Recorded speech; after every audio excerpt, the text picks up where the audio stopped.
Summerside, Prince Edward Island, if you ever wanted to have a look at what PEI looks like. Voila! Well, my office anyways at the College of Piping. Not too exciting, but I'll try to liven it up with some tunes. You can see I'm already sweating here.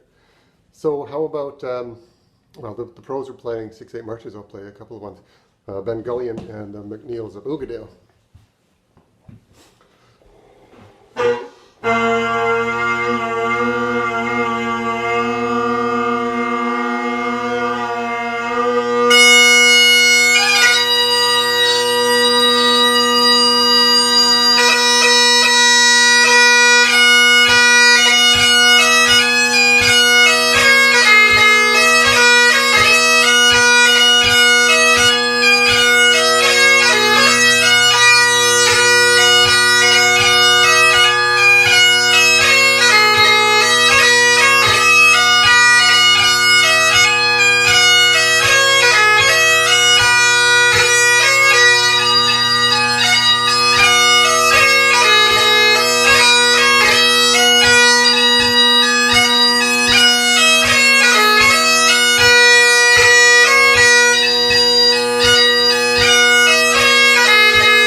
A live recital as much as... Okay, a couple of 16ths. Okay, so treating this like a live recital as much as I can, except I'm stopping in between, obviously. Hi, it was bugging me. Pretty new read, so I've shoved it in a little bit. Let's see how it sounds here. I'll do a full MSR to test this one out. Okay, so this is...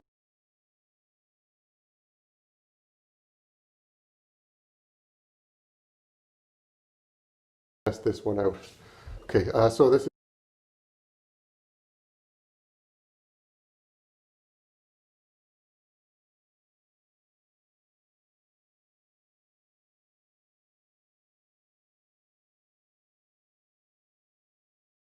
Welcome. For those who don't know me.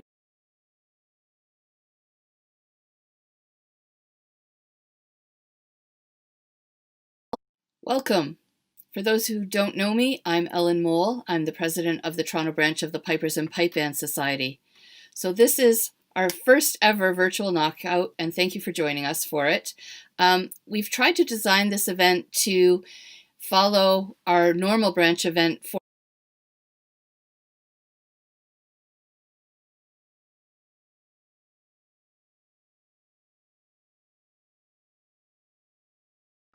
Hi everybody, James McCaddy here. I'm out in Summerside, Prince Edward Island.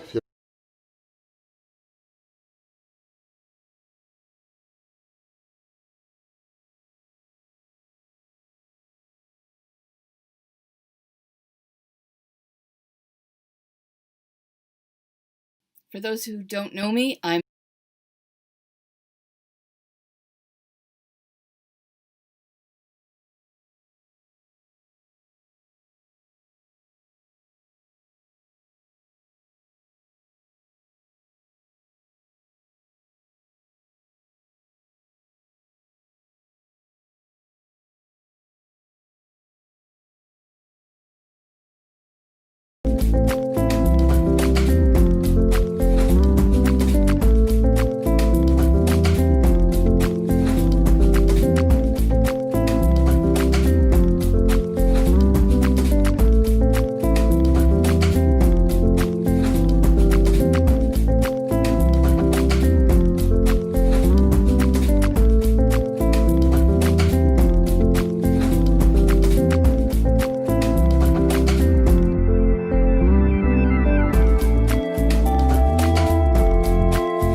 Welcome.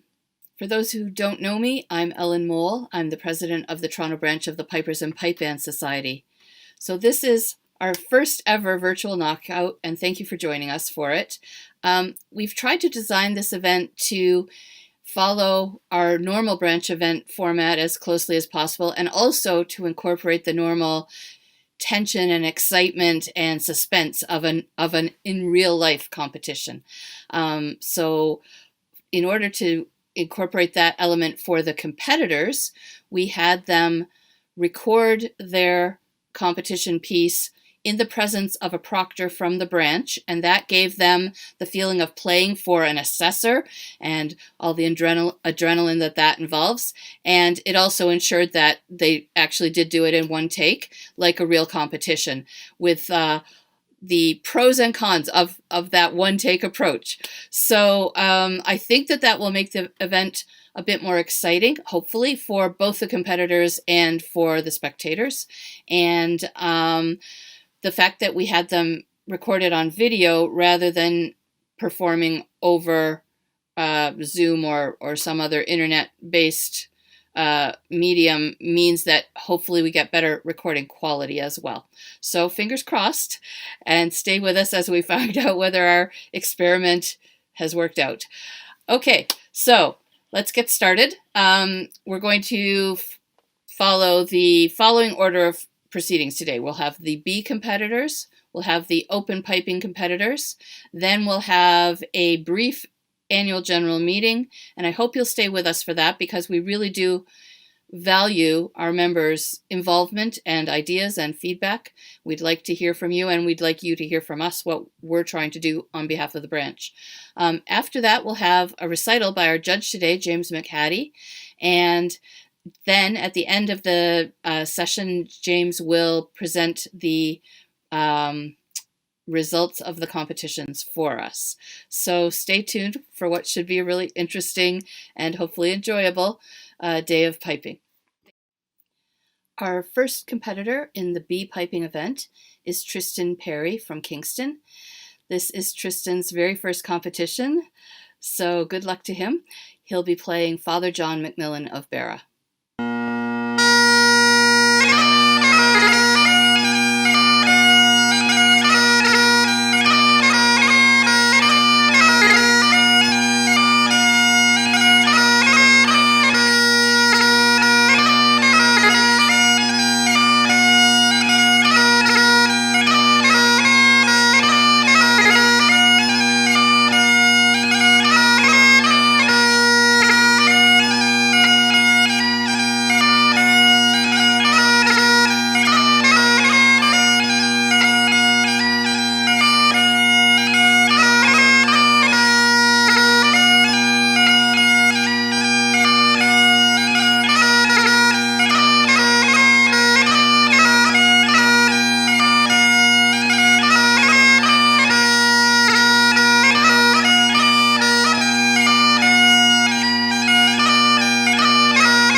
Our second and last competitor in the B piping today is Peter Hummel. I think Peter's from the Guelph area, and he'll be playing Captain Norman or Ewing.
The next event is the professional piping event.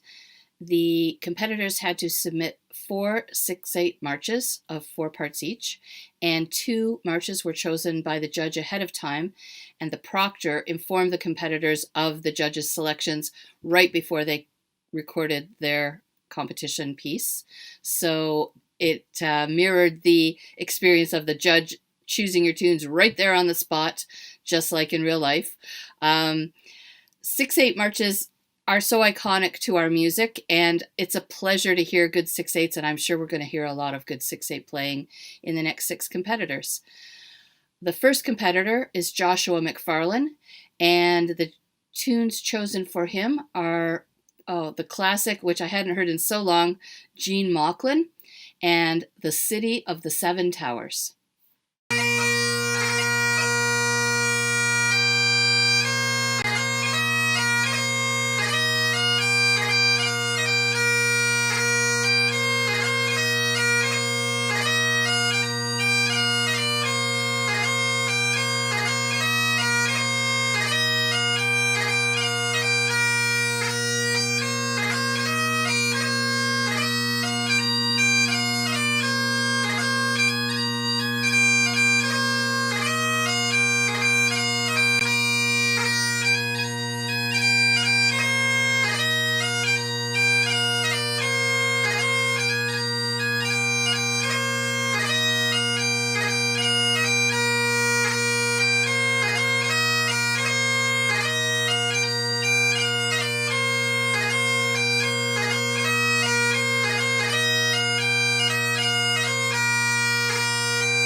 Our second professional competitor today is Daniel Carr. Daniel's from the Collingwood area, and he'll be playing Callum Rife's Fanfare and the Inverheron Highland Gathering.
Our third competitor in the professional category today is Dylan Whittemore.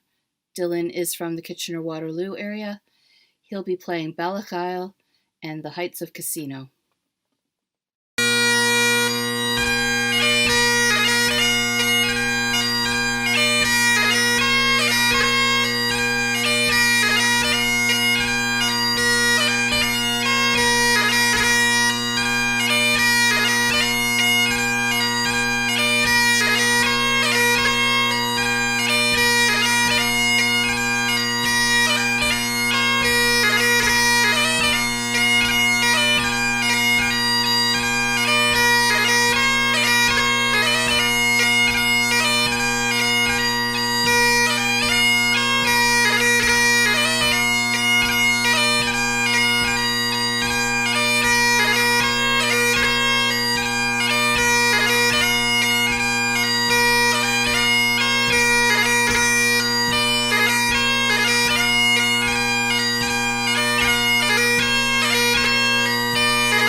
Our fourth competitor today is Brendan Culver from Barrie, and Brendan will be playing two of his own pieces today. The first is called Farewell to the Desert, and the second is Opus 49 No. 2 by Beethoven, which Brendan has arranged for bagpipes, which should be really interesting.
next competitor is Dan Pislowski. Dan is from the US. Dan, we're so glad to have you with us. Thank you for joining in our competition.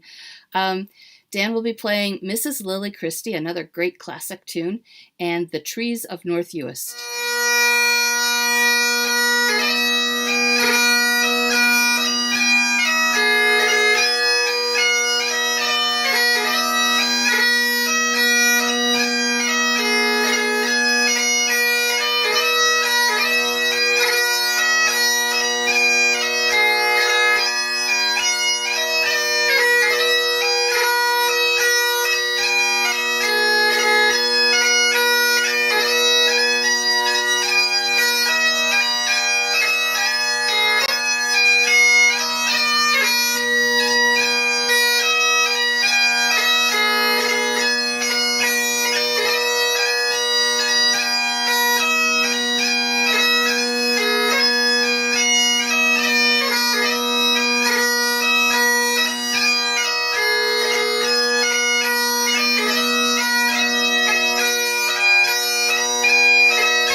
last competitor today is Tyler Bridge from Guelph.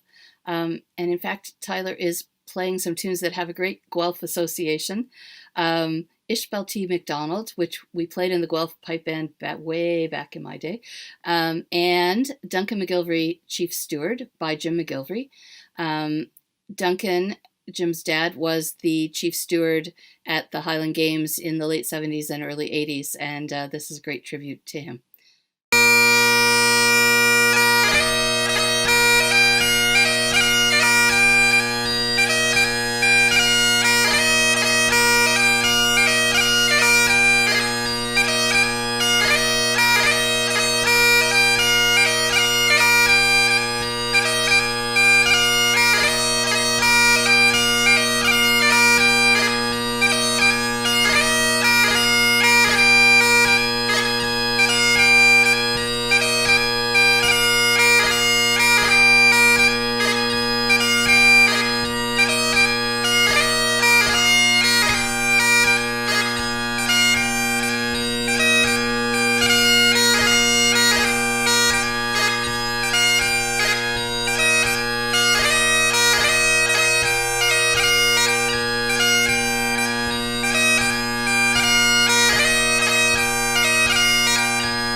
now that we're all fired up with all that great music, we're going to go to our AGM portion of the meeting today.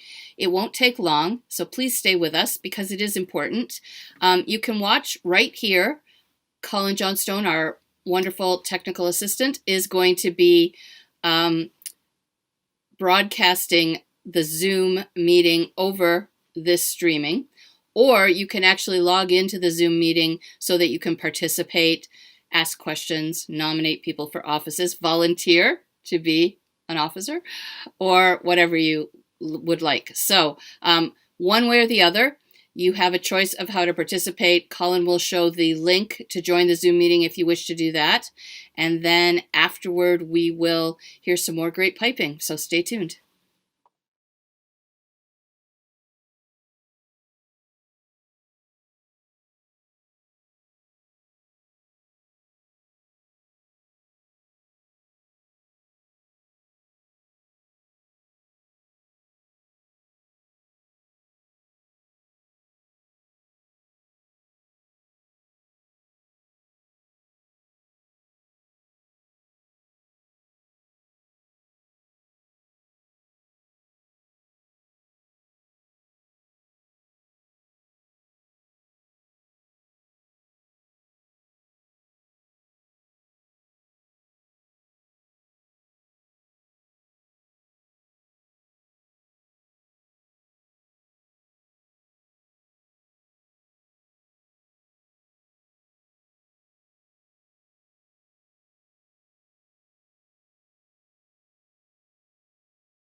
Nominate people, vote in person, whatever.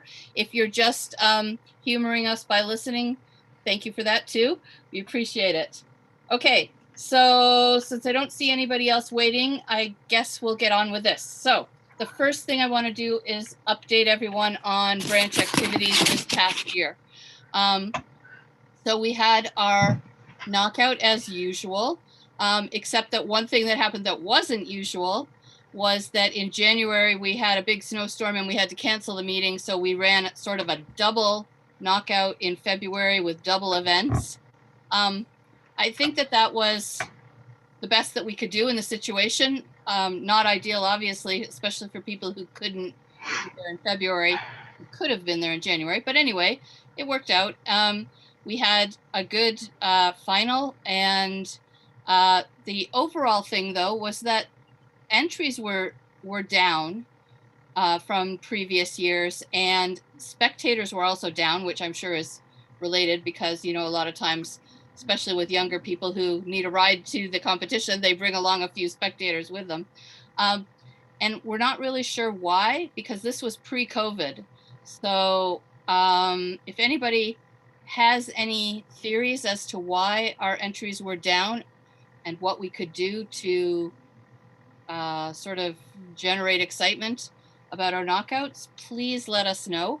You can always email us at the email address, the general email address that's on our website, or you can email me personally, ellen.mole@gmail.com. It's dead easy. We're always happy to hear feedback from people. We also did a theory workshop for the aimed specifically at the theory component needed to pass the PDQB examinations through the board in Scotland. And we had a small but enthusiastic crowd turn out for that. I think that was a really good session. And, we're looking at doing some more PDQB oriented workshops in the future.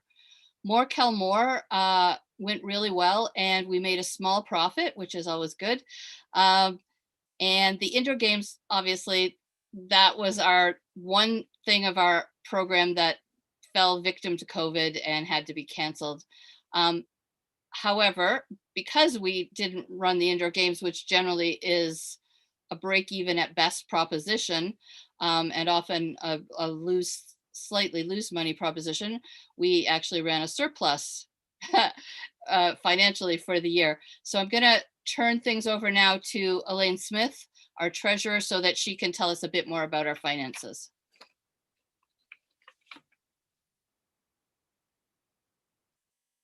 Elaine, you need to unmute yourself.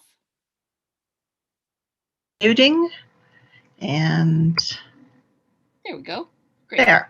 Okay, can people see this? Yes. I guess everyone's muted. So, all right. So this is the profit and loss by class. It shows how we break things down between indoor games, Knockout, More Kill More, the other workshops that we run. And then unclassified is the general stuff associated with the branch in general.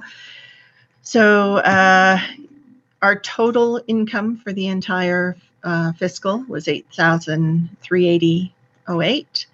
And then expenses broken down at the very bottom. Total expenses were $7,428.58 with a profit for the last fiscal of $951.50.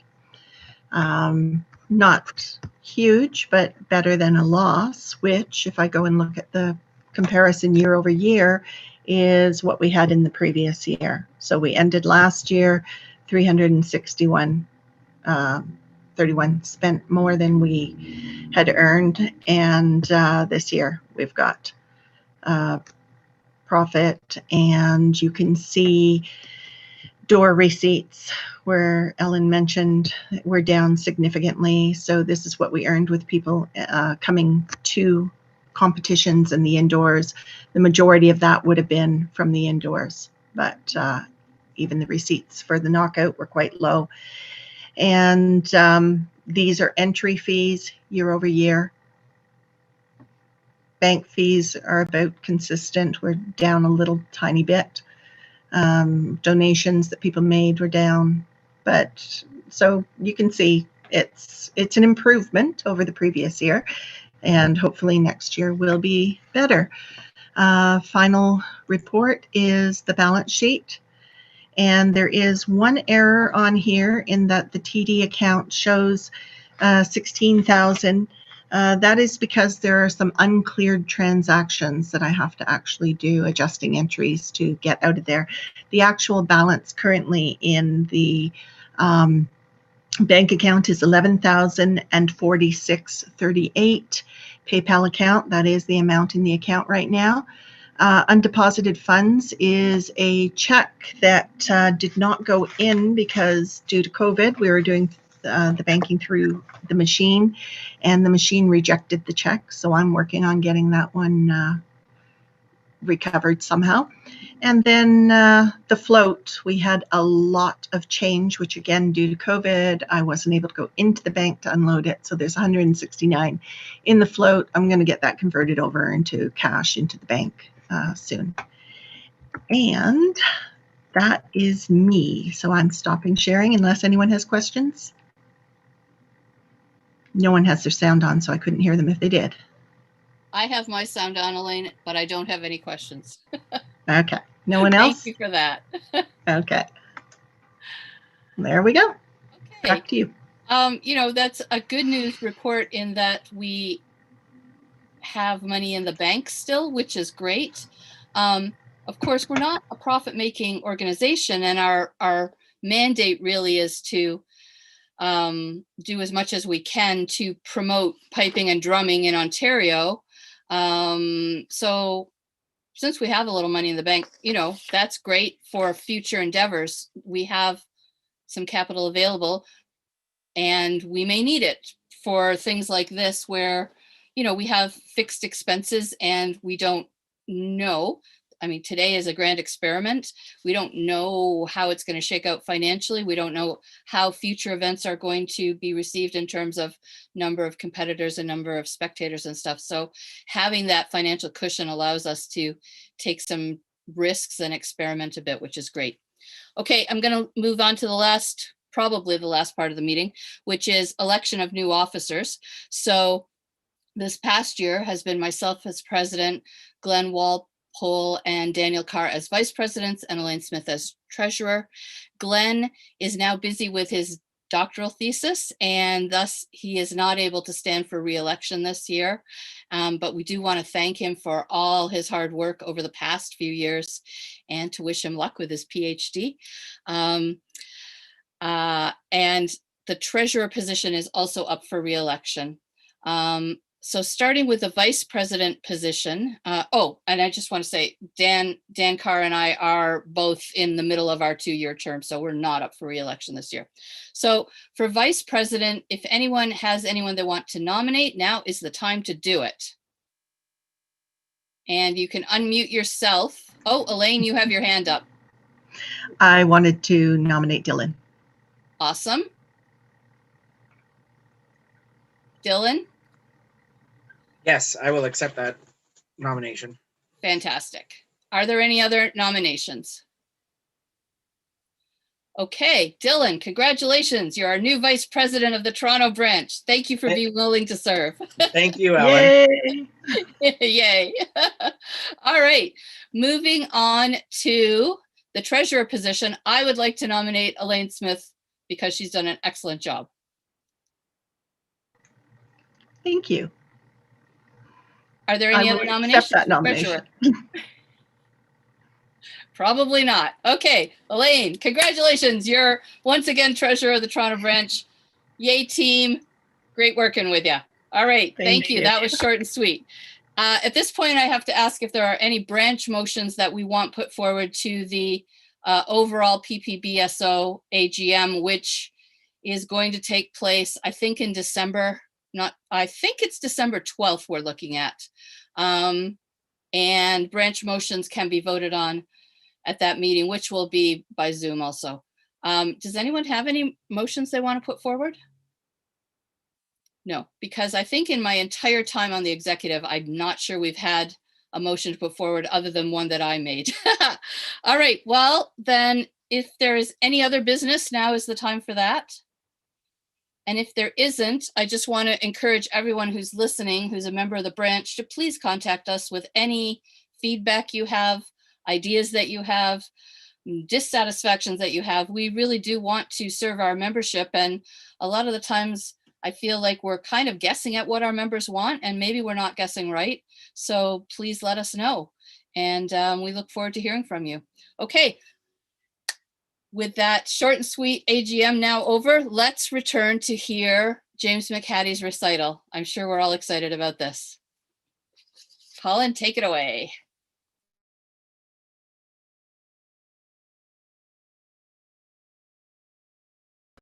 Hi everybody, James McHatty here. I'm out in Summerside, Prince Edward Island. If you ever wanted to have a look at what PEI looks like. Voila! Well, my office anyways at the College of Piping. Not too exciting, but I'll try to liven it up with some tunes. You can see I'm already sweating here. So how about, well, the pros are playing 6/8 marches. I'll play a couple of ones. Ben Gullion and the McNeils of Oogadale.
Okay, so treating this like a live recital as much as I can, except I'm stopping in between, obviously.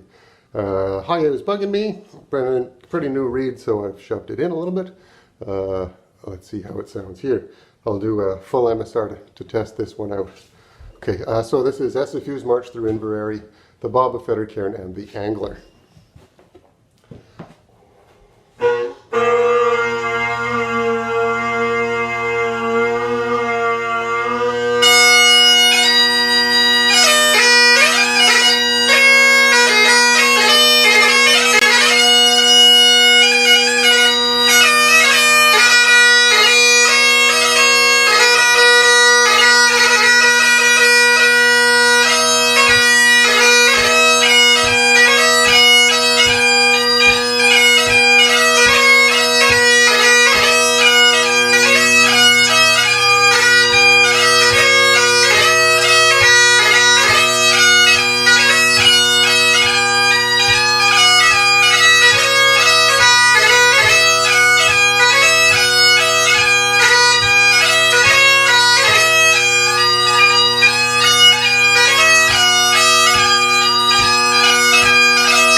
warming up in here. Don't know about it there, but it's actually a really nice warm day here on the East Coast. So let's do a slow air and jig then. How about the Banks of Loch Hill, and then Steve Burns jig, which parts of it I've learned by ear and it may not be right. So Fred, if you're out there, forgive me, please.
Fun, anyways. Okay, let's keep it moving. How about a couple of hornpipes? I'm going to start with Wee Alec of Fort William, and then probably Renix's hornpipe, which Scott McCauley, who is the reason why I've got my job here. He kept this place going and he built it and it's thriving, and I'm so thankful. It's a tune he used to like to play. Apparently that's not the real title. Don't really know what it is, so that's what I'm calling it for today.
little fumble there, but this is supposed to be live, right? Here we go.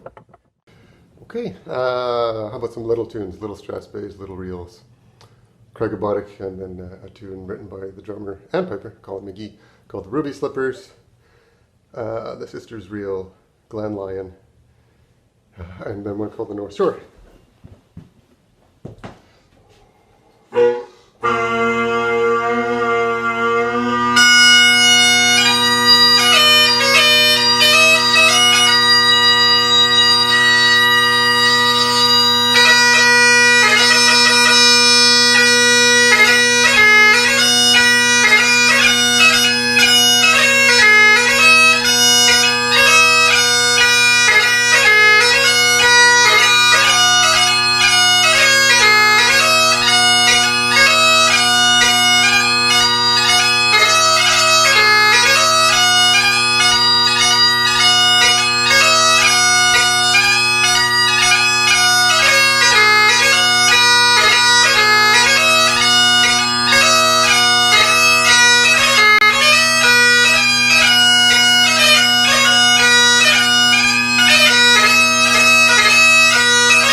Little ones, fun ones. Hi everybody, James McCaddy here in Prince Edward Island. I was in Toronto in March briefly, right before we all shut down. It seems like an eternity ago, but it's great to be participating in Toronto events again, and big thanks to the organizers to keep this knockout going in whatever format's necessary. Online competitions, I have found, I participate in them myself, very beneficial, but in a very different way from on-the-spot competition. But I liked the format a great deal here, where people had to do it essentially live, without the stress of wondering if the Skype connection is going to fall through or something like that. Quality of recordings was excellent, so thank you very much. It made my job easier, though my job was not easy, because I was really impressed with everybody's performances throughout all of this. Yeah, huge thanks to the organizers, and big thanks to you guys for participating in making sure that we get some continuity going through these down months. Hopefully only months. We'll see what it's like. So, judging you guys from out here in my Atlantic bubble, in the Knockout B division, which was 2-4 March contest, very close and really fun to hear. The main thing I would say to the competitors here, when you're given space, use it. Hold back when you have time to hold back, and it makes everything much more relaxed. It makes you more relaxed, and it gives the music and rhythm a chance to shine. So in second place for this was Peter Hummel, and winning it this time around was Tristan Perry. Now, I guess I'll go reverse order just for the suspense. In the Pro 6-8 March contest, I really enjoyed hearing every one of these. They were the entertainment value of each one of them was superb. So, I mean, that's one of the hard things about doing what I have to do is ranking. This is order of just overall presentation of the instrument, the technique, the rhythm and flow, and the bagpipes. Little things in bagpipes were a bit of a factor. Minor technical things, but mostly I'm really impressed with the technique here.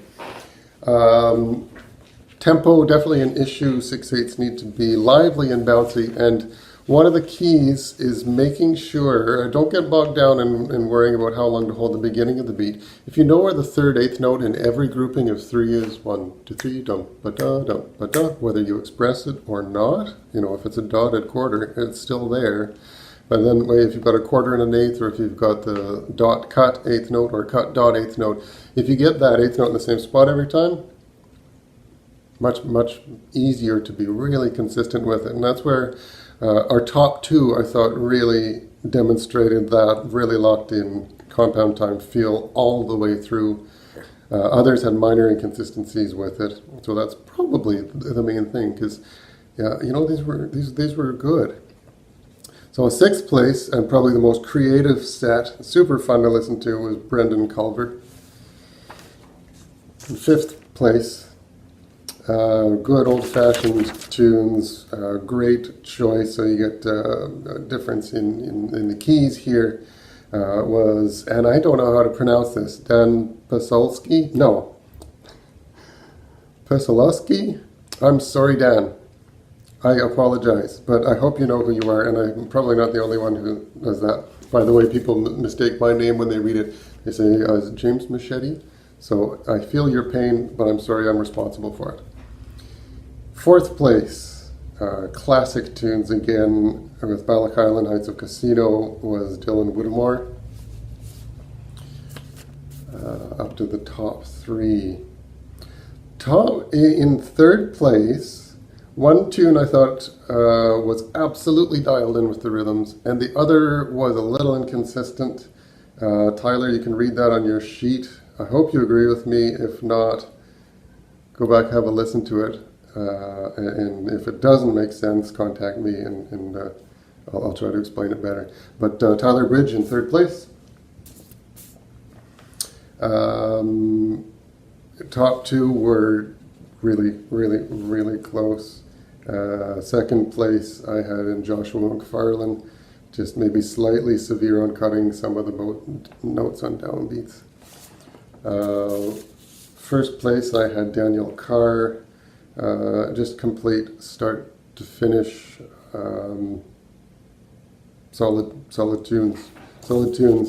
And two tunes that I've heard, I just don't know them. I enjoyed hearing them. So, congrats to everybody all round. And if you didn't get a high placing, please don't take it as indication of a poor performance, because they were all very strong. So good luck in the coming rounds. Thanks again for letting me be a little bit of a part of this. I'm going to get changed. I'll probably have a shave, and I'm going to record my recital pieces tomorrow. So, bye for now. Well, this brings us to the end of our first virtual knockout event. I hope you've enjoyed it. Thank you so much for joining us.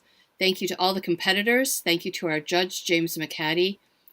A huge thank you to our branch executive team and volunteers, and especially to Colin Johnstone, who has handled all the technical aspects of this, which are just way over my head. Normally at this point, we would say have a safe trip home. And instead, I'm just going to say stay safe, everybody, and we hope to see you at our next event, which will be on November 14th. Bye for now.